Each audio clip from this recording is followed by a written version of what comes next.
Thank you very much for the nice introduction. Welcome to the afternoon session. So I'm a geneticist by training, a human geneticist, and I would like to talk a little bit about what genetics can contribute to our understanding of psychiatric phenotypes. We've heard two very nice clinical lectures on psychiatric diseases this morning, one on schizophrenia, the other on major depression, and the focus of my talk will be on manic depression or bipolar disorder, which is also an affective disorder as major depression, and I will spend only a few words on the clinical aspects of that disorder and then move on to the genetic aspects. So bipolar disorder is a complex disorder of mood that is characterized by mood swings. So you have mood swings from depression to mania, so depressed mood to elevated mood, and in between you may have euthemic periods where the mood is normal, and then you again have these episodes of mania and depression. And the lifetime prevalence of bipolar disorder is 1%, about 1%, so that's in the same order as schizophrenia. Major depression, as we heard, is more prevalent, but bipolar disorder and schizophrenia are very similar from the point of lifetime prevalence. We know since a long time that genetic factors play a strong role in the development of bipolar disorder. The heritability has been estimated at around 60 to 80%, so very considerable. Genetic factors really make up a significant part of this disease. And then, of course, as we have heard, it's a complex disease. That means that besides the genetic factors, we also have environmental factors that contribute to the development of the disease. Now, this is a chart that shows you the lifetime prevalences of several common or complex diseases in humans and the heritability estimates that we have, just for you to have a comparison. So we have bipolar disorder here and schizophrenia, and we see that the heritability, so that's the overall contribution of genetic factors to the disease, is very high there, between 60 and 80%. Autism is also has a very high heritability. This is ADHD, this is type 2 diabetes, nicotine use, that's Crohn's disease, anorexia nervosa, that's a little bit below 60% heritability. And then you see here on the x-axis the lifetime prevalence of the diseases. And you see it's quite different. So for major depression, for example, we have relatively or comparatively lower heritability estimates than for bipolar disorder at around 40%, and it's also at the same time more prevalent in the population. So, and what we are trying to do is to identify genes that contribute to the disease. Why is that interesting? In the first place, we want to understand the biology of these diseases. So what's the pathophysiology? What are the pharmacological aspects? And then also more general questions, what do these genes, these disease genes do in the general population? That's epidemiological aspect, and also evolutionary aspects. So why are these diseases so common in the population?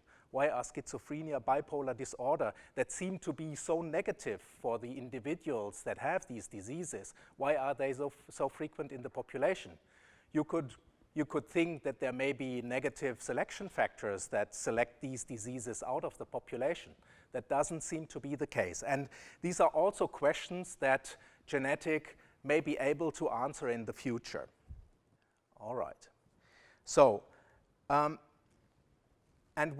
as soon as we know the disease genes, or as soon as we know a larger proportion of the genetic factors, we may be able to classify the diseases with this genetic knowledge. We may be able to develop new therapeutics, which is of particular importance in psychiatry, obviously. Then we may be able to design individually tailored medication, something that is known as precision medicine, a very hot topic in medicine in general. And that would be a wish. Maybe we can prevent these diseases, or at least recognize these diseases very early on. So when the onset is, we recognize the diseases, that would be a tremendous advantage for the patients. Because nowadays, many of these patients, they spend 5 or 10 years until they have a proper diagnosis. So what strategies do geneticists have to identify genetic risk factors in these diseases? So basically, it depends on 2 parameters. The one is the risk allele frequency in the population. So risk alleles can be very rare, and they can be very common in the population. So they can have allele frequencies of 20–30% in the population, so really common. And the other parameter is the relative risk, or what we geneticists say penetrance. So the penetrance of a risk variant, or the relative risk or odds ratio. We will see the term quite often in the following. And this relative risk can be low.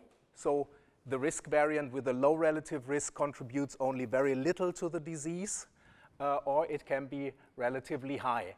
And at the upper end here, you have, for example, monogenic diseases, where you have 1 mutation in the extreme, and then you develop the disease, right?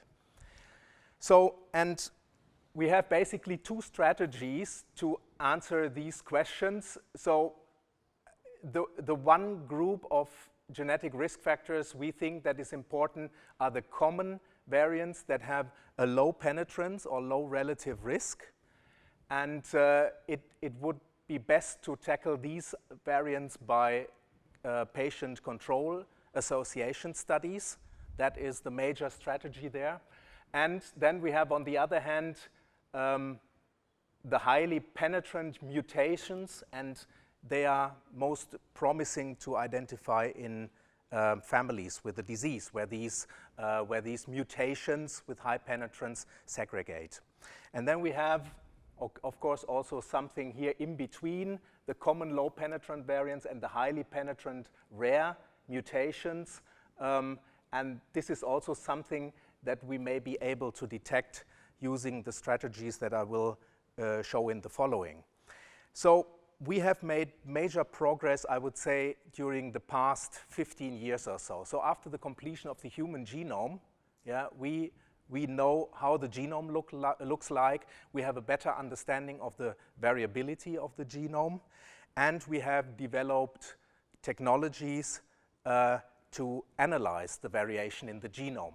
And that all was not possible in the time before that. So I overview this field for 25 years, approximately 25 years now. And when I started, we didn't have this comprehensive overview of the genome, and we didn't have the technology to comprehensively interrogate the genome for genetic factors that contribute to the disease. And that has changed significantly, I would say, between 2000 and 2005.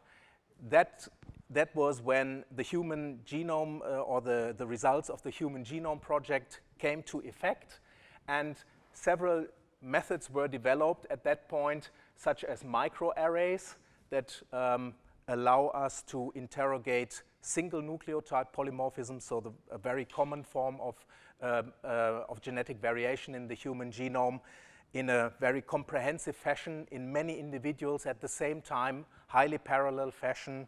That is something that is clearly a strong advantage. So these microarrays, they allowed us to do these genome-wide association studies, or GWAS.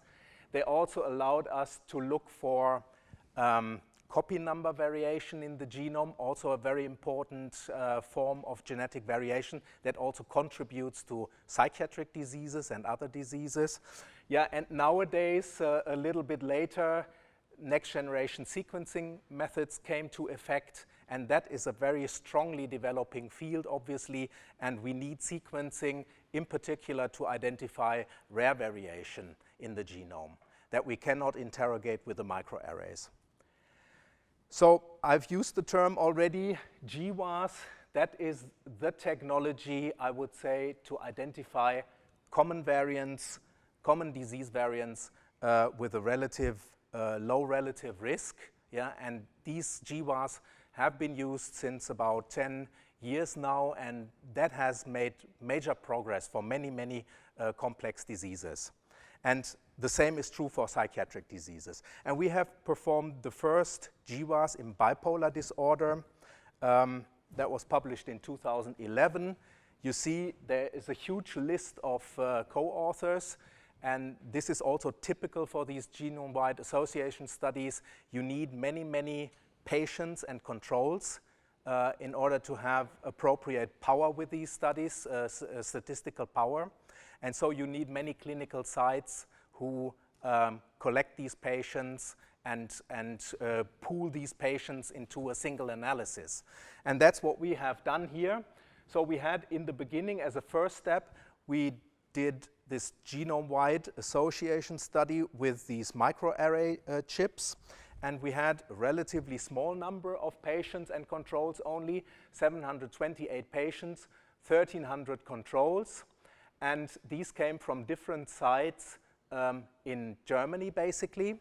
But then we had follow-up samples. So the first round analysis, this was the first GWAS step, came up with a result like that. Maybe you have seen that before. So this is how GWAS look like. You see all the SNPs that you tested across the genome.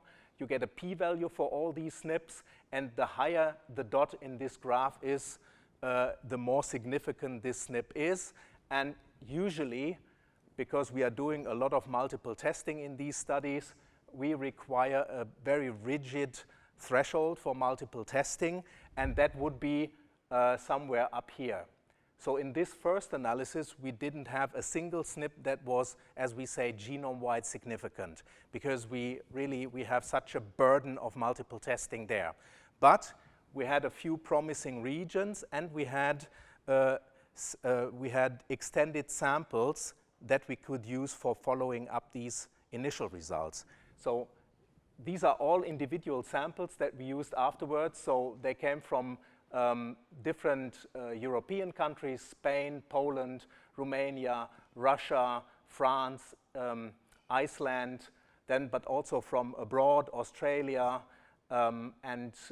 So we had a large number of patients and controls in the end, summing up to 8,400 patients and 35,000 controls. And this is actually only the strongest findings that finding that I show you here. So the top finding of the whole analysis, and that was a genetic variant in a gene that was not known at this point to play a role in bipolar disorder, neurocan or NCAN. And that is, this is the SNP that was associated. And you can see here that this SNP is basically, it's overrepresented in patients compared to controls. And this is indicated by this diamond that deviates from the dotted line to the right. So in all the samples that we looked at, in almost all the samples, it was more frequent in the patients than in controls, indicating that this is a variant that has to do with the disease. And the odds ratio was relatively small, and this is what we always observe for these common variants. It was just below 1.2. And the gene itself, as I said, was not known to play a role in bipolar disorder before. Nevertheless, it's a very interesting gene from its function. It's involved in neurodevelopment, so it's an extracellular matrix proteoglycan, and it plays a role in cell adhesion and migration. So that was very interesting to see. The other thing is it's highly expressed in cortex and hippocampus, and these are two areas that have been implicated to play a role in bipolar disorder before. So the gene where we find this variant in is particularly strongly expressed in cortex and hippocampus. And at that point, the BrainSpan database, for example, also played a big role to identify NCAN. That's what I was saying. It was a gene for bipolar disorder. And we also realized that the expression peak is during development and not later during adulthood, for example. It's not expressed during adulthood, which is quite interesting. And it supports this neurodevelopmental aspect. Yeah, and then we performed a second genome-wide association study in bipolar disorder, because now people know you need large samples. The larger the samples, the better, the more chances you have to find something. And so we enlarged our sample. We did that by pooling samples from other collaborators, so it's a highly collaborative research. And this time we had, for this GWAS step, more than 9,700 patients and more than 14,000 controls. And you see, as you see, they were obtained from 4 European countries, Canada and Australia, plus data from a large international consortium, the Psychiatric Genomics Consortium, and that identified 2 new loci that were new for bipolar disorder. One is a very exciting candidate gene. It's the adenylate cyclase 2. That is this gene here. And it's particularly interesting because adenylate cyclase 2 is involved in signal transmission. And it has sort of a bottleneck function because it bundles signals coming in from different receptors. Yeah? So it transmits the signal into the cells, and it sort of has a bottleneck function. And we believe that is particularly interesting because obviously maybe it's more sensitive to genetic changes at that point, and that makes you maybe more vulnerable if you have a certain genetic variant at such a bottleneck function point. Then you are maybe more vulnerable to developing a disease than if you don't have a variant there. So what else can we do with these GWAS results? I mean, it's nice to identify individual genes, but then on the other hand, we know bipolar disorder, there are hundreds of genes that contribute to that disease. How can we possibly find a large proportion of these genes to have a comprehensive overview of the biology that is going on? And so to identify all of these genes at a single gene level, that would require maybe so huge samples that nobody can collect. And what you can do is you can do so-called pathway analysis. These pathway analyses, they use the GWAS data, and they look for patterns of association across genes. So these pathway analyses, usually they have information on pathways that exist in the human brain, for example. And then, for example, let's say this is a pathway that plays a role in the brain. And the genes that contribute to that pathway, they are distributed across the whole genome. So they are on different chromosomes.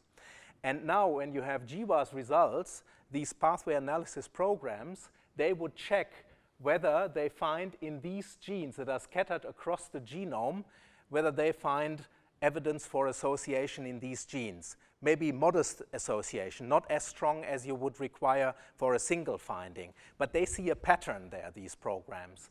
And that is really interesting, and we did that for our data set of bipolar disorder and find the NCAM1 signaling pathway to play a role in bipolar disorder. This is the neural cell adhesion molecule pathway.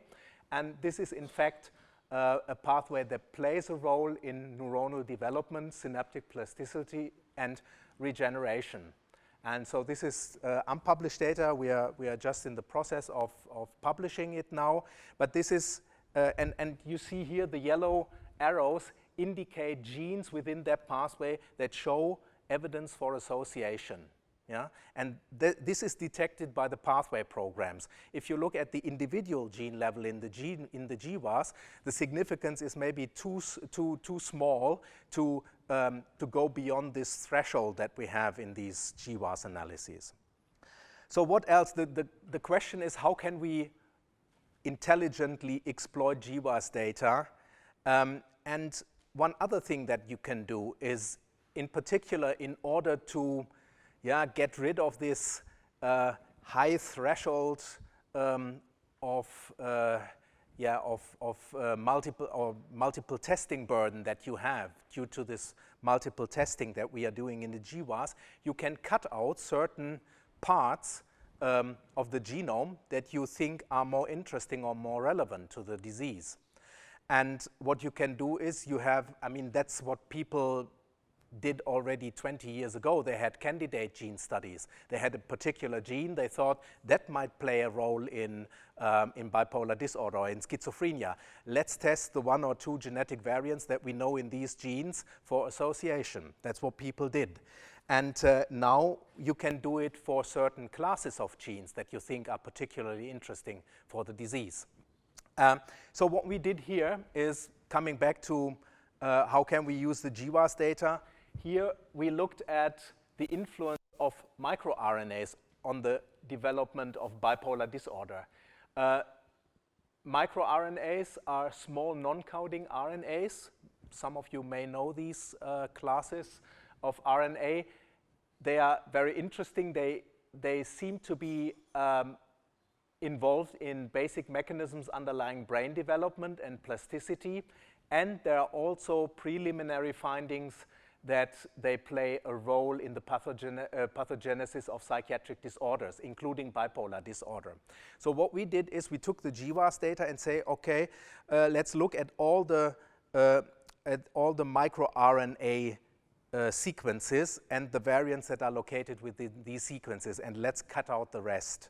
And when we did that, we came up with 9 microRNAs in total that showed significant association with bipolar disorder.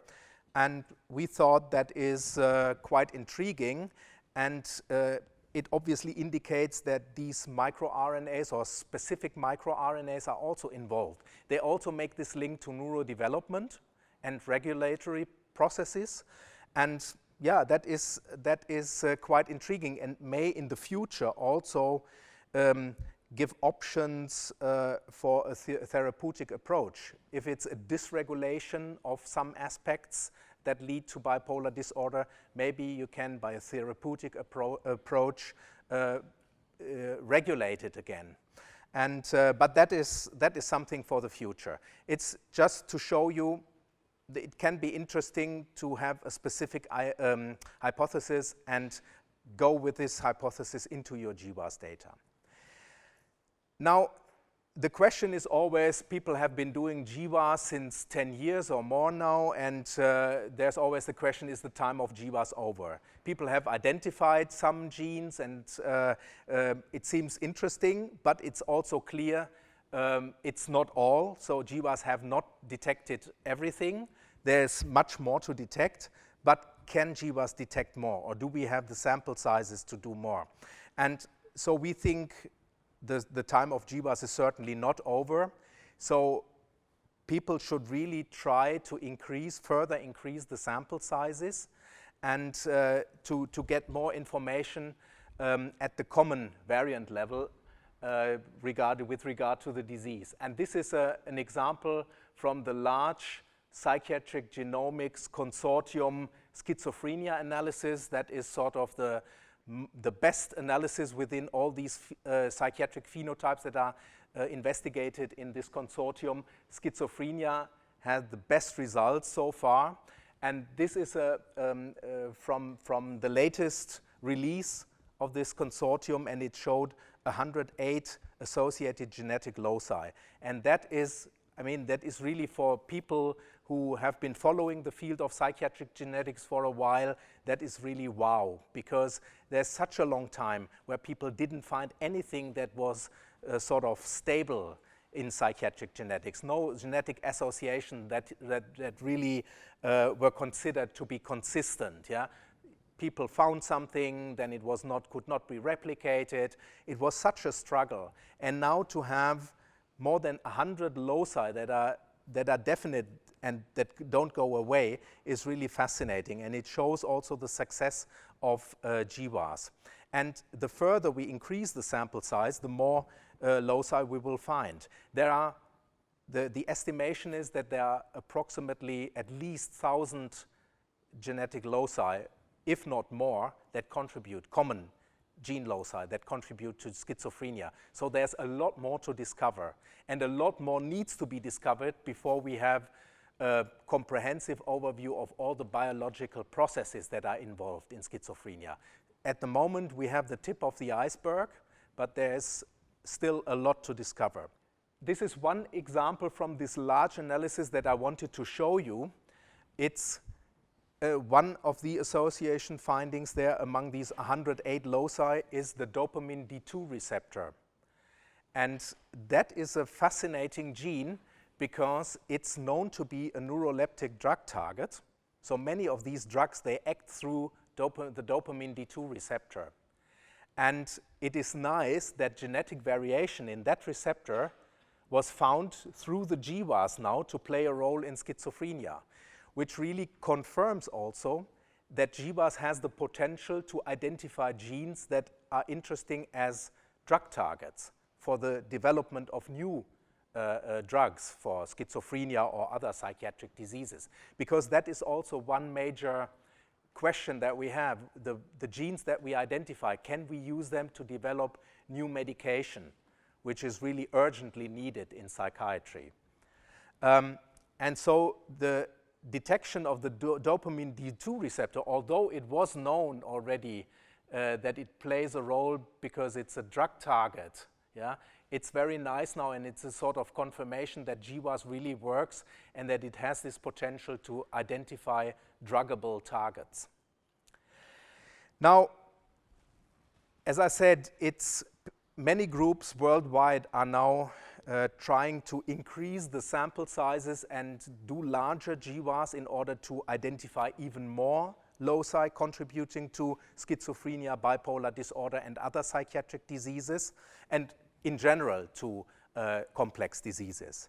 And what people have seen is the number of loci, of genome-wide significant loci that you identify by GWAS, that is really a function of the sample size. What we observe here is the number of genome-wide significant loci detected with the number of cases that were investigated by GWAS for a number of different complex diseases. There's schizophrenia, that's the black dots. There's bipolar disorder, it's the orange or the red dots here. Major depression, autism spectrum disorder, ADHD, that is autism, I think that's autism, that's Crohn's disease, anorexia nervosa, obsessive compulsive disorder, Tourette syndrome. So these are different neuropsychiatric phenotypes there. And interestingly, there is a similar pattern that we observe everywhere. So you see, we don't have for all these diseases the same number of patients and controls that were tested so far. And Crohn's disease, I think Crohn's disease and schizophrenia are the ones with the most patients and controls included. But we see a pattern in that we have a long time in GWAS that goes up to 5,000 or so patients and controls where we have only very few findings. Yeah? And then once you exceed this number of cases, then the number of findings goes up, and from that point you can really predict by adding, let's say, 5,000 patients, I will find another so-and-so genome-wide significant loci. So it's really important to keep that in mind. There is a number, there is this this phase here with the first few thousand patients and controls where you don't find that much, but then it increases. And that was especially in the beginning of GWAS, when people started to do 500 patients and controls or 1,000 patients and controls. Everybody was disappointed that there were not 100 findings, and now we know better. It has to do with the small effect size of the variants that are involved. So you need these huge sample sizes because the genetic effects of the variants are so small. So the SNPs that contribute, each individual SNP contributes only very little to the disease. And there are hundreds and thousands of these variants that contribute. And that is something that was not seen in that clarity before the era of GWAS. People thought, oh yeah, maybe there are dozens of variants, but we always expected the individual penetrance or risk of each individual variant was higher. And these studies clearly show now this is not the case. They are all very small effect size. So at the moment, what we are saying is the GWAS is really something where with the results, we want to understand the biology of the disease. It's what we are not using the GWAS SNPs for is making individual predictions, because that will be, if we let's say take 10 or 20 or even 100 SNPs that are associated with schizophrenia, that is not, you cannot use that really to predict whether an individual will develop schizophrenia in the future or not. It's one factor, but it's of course it's not enough to predict at an individual level. But I will show you results where we think you could still use it at an individual level, yeah. But for the moment, it's more understand the biology, the principal biological processes. Yeah, that is also something that people always hoped, yeah, that these genetic results, you could do a genetic test that tells you you will get schizophrenia or not. You have seen these are complex diseases, so genetic makes up 60 to 80% of the overall liability. The rest comes from environment. So even if we know all the genes that contribute to schizophrenia, we will never be able to predict with 100% certainty whether an individual will get schizophrenia, because it's still always the environmental factors that play a role. You can, of course, you can maybe at a certain point say, this is a high-risk individual, this is a low-risk individual, but that's it. So that's why we always think for the prediction at an individual level, it's maybe less valuable, these studies. It's more the general biology and maybe then also improvement for therapeutics, drug development. Yeah, that's the major, at the moment, that's the major purpose. But there are also some other applications. Just one quick look at, this is where we compared the GWAS results of different common psychiatric disorders. The one thing is here, the dark green, how do you say, the blocks here, they give you the SNP-based heritability. That means what is the proportion of the overall liability for the disease that is explained by common variants, by SNPs. So how much do SNPs contribute to these diseases? And you see the overall contribution of common variants to bipolar disorder is around 25%. So this is significant, but you see all SNPs together have an effect of 25% on the disease as a total. And in schizophrenia, it's very similar. And this is, the light green here is also quite intriguing, because there we compared the genetic, the SNPs between two diseases. It's always a comparison between two. So this here is the comparison between schizophrenia and bipolar disorder. And what we see there is about 60% of the common SNPs between bipolar and schizophrenia are shared. They are the same. So there's a strong overlap. And this is also with the story with the NCAN. When we had NCAN 6-7 years ago, we also found that it is associated with schizophrenia, and we thought, wow, this is really exciting. But at that point, it was not clear what is clear now, that there is this very strong overlap in the genetic factors between the two diseases. And so 60% at the level of common variants, which is really high. And yeah, so that is actually the highest between these 5 disorders that were included in this analysis. That's the attention deficit hyperactivity, bipolar, schizophrenia, major depression, autism spectrum disorders. Now, another thing, but maybe for the sake of time, I will skip that. Following up on this aspect, how much overlap is there between bipolar disorder and schizophrenia at a genetic level? We compared the results of this large study here coming up with 108 loci for schizophrenia and our bipolar study. So there is no overlap in the two studies. And we looked at these 108 loci. Are they also associated with bipolar disorder? Yeah? To see, are these schizophrenia loci also associated with bipolar disorder?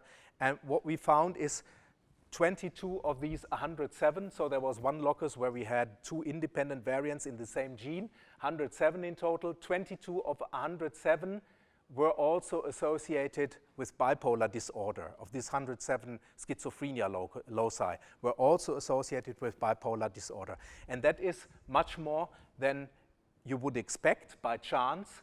So the p-value for such a result is 10 to the minus 8. So this is highly significant. It also supports the notion that of this substantial overlap between bipolar disorder and schizophrenia.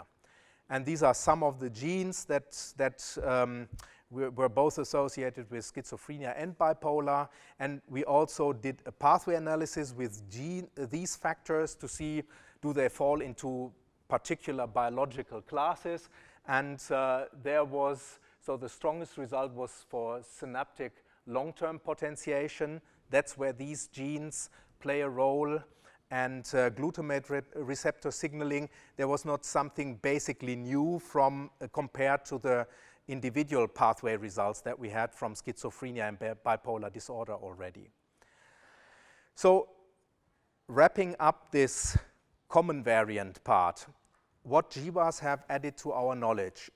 We now know that there is a strong polygenic contribution to bipolar disorder and also schizophrenia.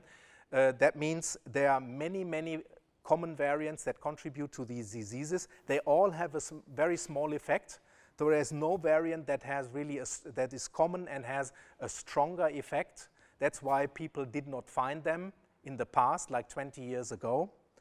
And there is a substantial overlap between bipolar disorder and schizophrenia.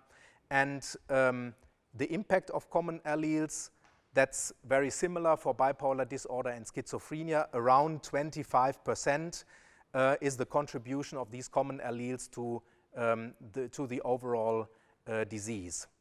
And the pathways that are beginning to emerge, that's neurodevelopment, calcium and glutamate signaling, and immune processes in particular in schizophrenia. That's also interesting. I don't know, I remember his name, the guy who gave the talk on schizophrenia this morning. He told you that winter birth is a substantial risk factor for schizophrenia, and the biological hypothesis is that that has to do something with immune processes. And that is something that also comes up through the genetic results, that immune processes are involved in schizophrenia. And GWAS have the potential to identify drug targets. Now, what we want to use these results in the future also for is for reclassifying the psychiatric disorders. We have clinical diagnosis, and you know that the clinicians know that, how difficult it is to make a proper diagnosis of a psychiatric disorder. And there are many patients where the psychiatrists are not sure what diagnosis to give. And there seems to be a continuum between diagnosis and so on and so forth. It's very complicated. But obviously, it has to do with the complex nature of the factors that are involved. And that's what you expect then. And maybe we can, at some point, use these genetic factors that we identify, for example, the SNPs, we can use that to identify different classes of patients, yeah? and make a better diagnosis.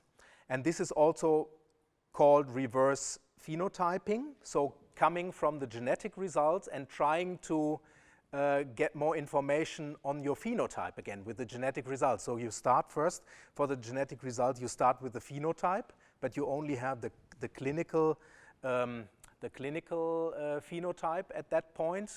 and then you get the genetic results, and now you go back with your genetic results to the phenotype and try to look at it in a more differentiated way. I can show you something like that for the NCAN, so the first bipolar disorder risk gene, where we looked at patients, psychiatric patients with different diagnoses, bipolar disorder, schizophrenia, and major depression. And we looked how do patients that carry the NCAN risk variant, how do they differ from patients that do not carry the risk variant? Yeah? Does a patient, a bipolar patient that has the NCAN risk variant, is this patient clinically in some way different from a patient that does not have that? And in that analysis, that was basically a principal component analysis of different clinical symptoms. And what we found was that risk allele carriers have higher mania factors, and they are in particularly very overactive. So that's a particular phenotypic feature that these patients show. They have higher mania scores, and they are overactive. And then, that was the fascinating thing at that time, there is an NCAN knockout mouse. And because NCAN used to be a very interesting gene for the neurobiologists anyway, and the neurobiologists, they had generated these NCAN knockout mice, and at the first glance, these mice looked okay. We had a group back in Bonn that did, in particular, they worked with animal models in psychiatry, which is a bit more tricky, and you need special tests and so on. And they did several tests with these mice and found that they, in fact, show a phenotype. They were more active, yeah, so the locomotor activity was higher in these mice. And so they showed in some of these tests, they showed clear evidence that went in the direction of also more overactivity and higher mania scores. And the fascinating thing was when these mice, when the people gave these mice lithium, which is the most effective drug in bipolar disorder at the moment, then these mice reverted to the wild-type phenotype. So we believe that these NCAN knockout mice may really be, because they have such a striking similarity in their phenotype to patients with mania symptoms, that these may be an animal model for mania. And yeah, this is one example how one can really get more information on the function of these genes by using animal models. But of course, this is a huge work, and to do that for each single gene that is detected will be a massive task. But maybe, I said that already, we can use these SNPs. For example, for schizophrenia, we have more than 100 SNPs now. If we use them as a cumulative risk score, for example, can we use that risk score or patterns of these associated SNPs to maybe classify subtypes of schizophrenia or the cause of the disease? Yeah? How do these patients develop depending on the risk genes that they carry? Maybe that is more severe. This is a more severe cause of the disease if you have that pattern of risk variance compared to other patterns. So that is quite interesting. So in the last few minutes, I actually wanted to show a little bit about rare variants. I have talked a lot about common variants, and of course, rare variants also play a role. Yeah, I showed it in the beginning in these strategies that we have. So rare variants that are, as the name says, they are rare in the population, but many of them have also a higher penetrance or give the carriers a stronger risk. we have identified one of those variants a few years back. That was a small deletion on chromosome 1 that is associated with schizophrenia. So at that time, we had 4,200 patients and almost 40,000 controls included in that study. And we found that is a small deletion on chromosome 1, on the long arm of chromosome 1, indicated here. And that gives the carriers, if you are a carrier of such a microdeletion, your risk to develop schizophrenia is almost 15 times higher compared to the normal population. So that is really a strong risk. And meanwhile, we know other so-called copy number variants that are associated with schizophrenia, in particular with schizophrenia, not so much in bipolar disorder, and these are given here. This is the population frequency of the copy number variants. So this would be 1 in 100, 1 in 1,000, 1 in 10,000, 1 in 100,000. And you see many of these copy number variants, deletions or duplications that are associated. They range in this order of magnitude. They usually 1 in 1,000 to 1 in 10,000 individuals in the population carry such a variant. And these individuals have a much higher risk than to develop schizophrenia. And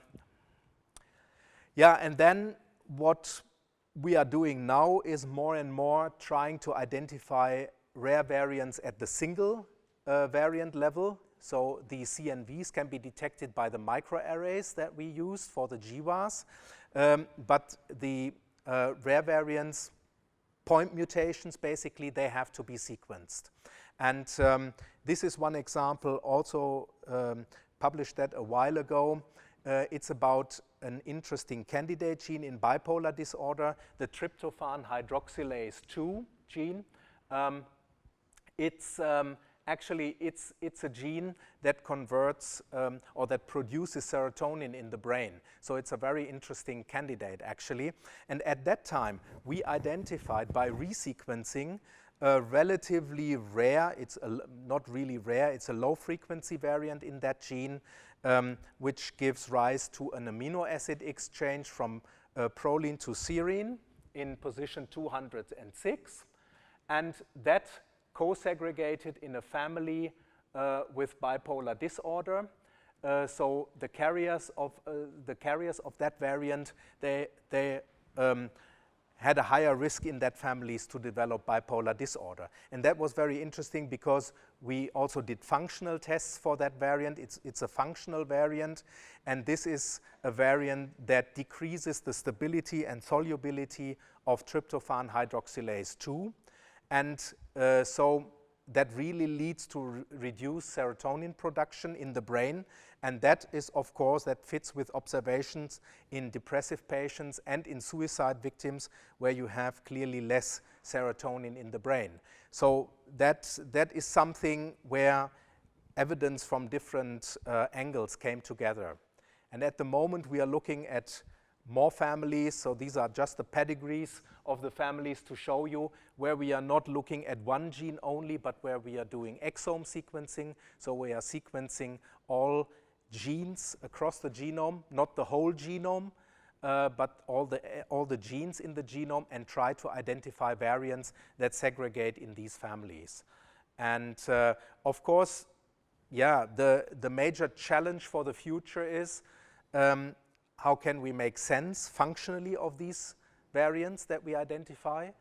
I told you we want to understand the biology of the diseases. So once we identify a variant that is more frequent in the patients than in the controls, or that segregates in a pedigree, what does it actually do? What's the function of that variant? And for that, we need functional studies. So I showed you mouse models, for example, might be a way. Induced pluripotent stem cells is another thing that is quite popular at the moment, but that's all a tremendous amount of work, and people will have to do with the characterization of these variants that are identified by the genetic study to characterize them. And then we need more studies in terms of also imaging. So there will be, I think, a session on imaging this afternoon where we are trying to combine the genetic results with results from imaging. This is also something that is very interesting, also part of our work in the Human Brain Project, for example. Yeah, and the last aspect actually that I have is, in the beginning I said we have a contribution from genetic factors in psychiatric phenotypes, and obviously there's also something environmental. We see that because the concordance rate in monozygotic twins, the concordance rates are not 100% in monozygotic twins, in these diseases. In both schizophrenia and bipolar disorder, we have concordance rates of between 40 and 70%. So that clearly says there is something more than just genetics. There's also environment. And the DNA itself, you know, that doesn't change during our lifetime, but methylation of some parts obviously changes. That is something that is a variable part of our, say, DNA, although it's just a modification of the DNA, but that is something that has an influence on the regulation of many genes and of course can have an effect.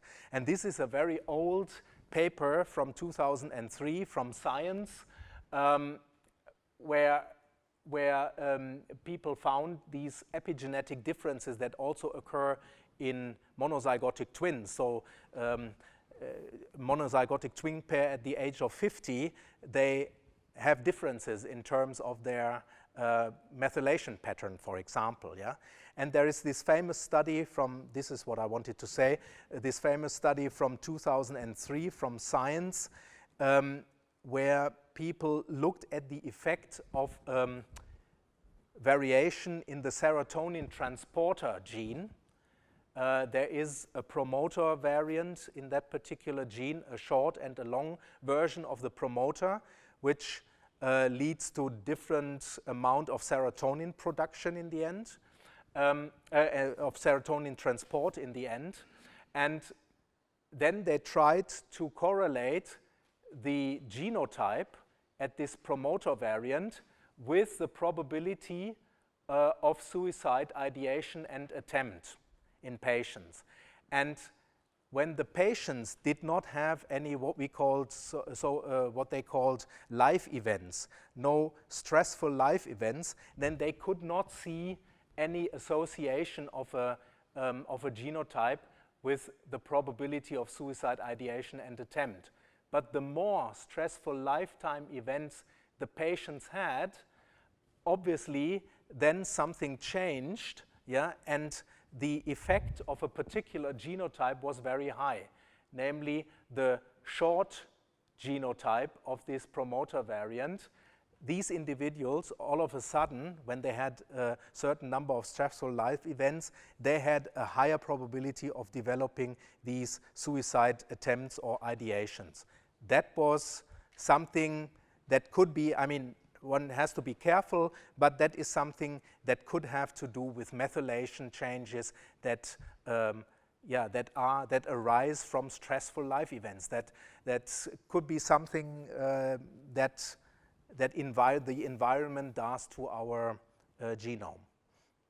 And stressful life events, whatever that is, so that there are different aspects of stressful life events. Poverty can be one, unemployment, social inequality, migration, urban living. So all this is something that is a particular stress factor for us and could have an impact on the methylation of the DNA. And this is also something that people are clearly becoming more interested in. Now we have more and more genetic factors that we identify, but now we also want to know what are the environmental factors that influence these genetic factors. So, and with this, I would like to end this. I thank you for your attention, and maybe there are some more questions. We are a little bit over time.